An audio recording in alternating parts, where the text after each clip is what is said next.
Hello and welcome to the Macmost Daily Vlog. It's the Gary Show. I'm Gary and that's Eve.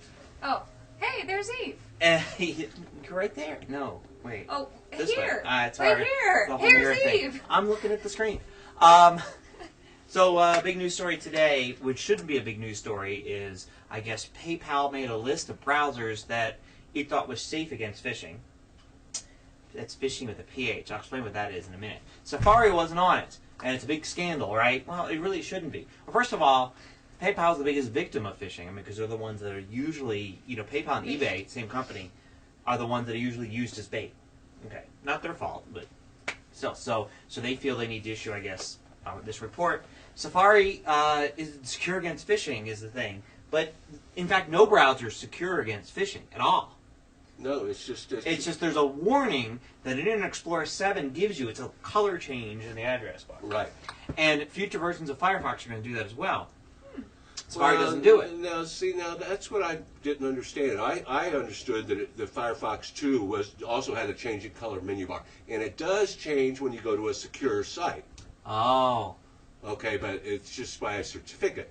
So the whole thing is my point. I did a point where it was basically, if you're smart enough to know what the color changes are and what they mean in your browser, you're probably smart enough that you're not going to get spoofed so easily. Well, and plus the fact, the whole idea of issuing certificates, I mean, it's like, so then everybody's got to go basically pay this tax to somebody, I assume, to like, get certified. And they don't have, it's like Better Business Bureau.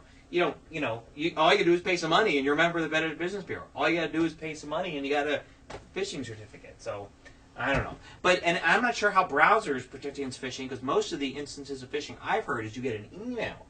Right. No. Yeah, that's the whole point, is that you have to go through the first step of being gullible enough to click onto a link on your email. And then it opens your browser. And so basically, by the time you get to the browser, you're already on the spoof site. Right. And the thing is, there's so many sites, I'm sure, that don't have the certificates, that if you want to do any business at all online, you probably have to do some with sites that don't have certificates, because not every little site's going to go and sign up for one, and just because they don't sign up for one, but doesn't mean they're bad. Isn't that part of the default settings of most browsers? You usually turn it off like the first time you use it. Well, it says, "Oh, the site certificate doesn't." No, that's different. Like, that's an RSA certificate. Yeah, oh, that's for e-commerce. So now this certificate they're talking about now is to say, okay, you are indeed on the real PayPal. Yeah.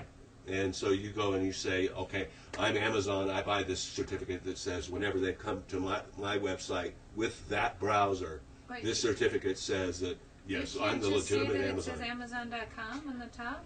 Exactly. Well, that's in my blog post. I showed, like for example, the phishing email that I had. It had PayPal-secure-login.com. Yeah, the way they trick you in phishing mostly is to give either a domain. So they give like PayPal.com.badsite.com. And it's not really like the badsite.com is the real domain. It's the subdomain. Yeah. That they've named. Or they'll do something like PayPal-security. And you're like, well, it says PayPal-security. PayPal something. If it was PayPal, it would be PayPal.com. And done, Right.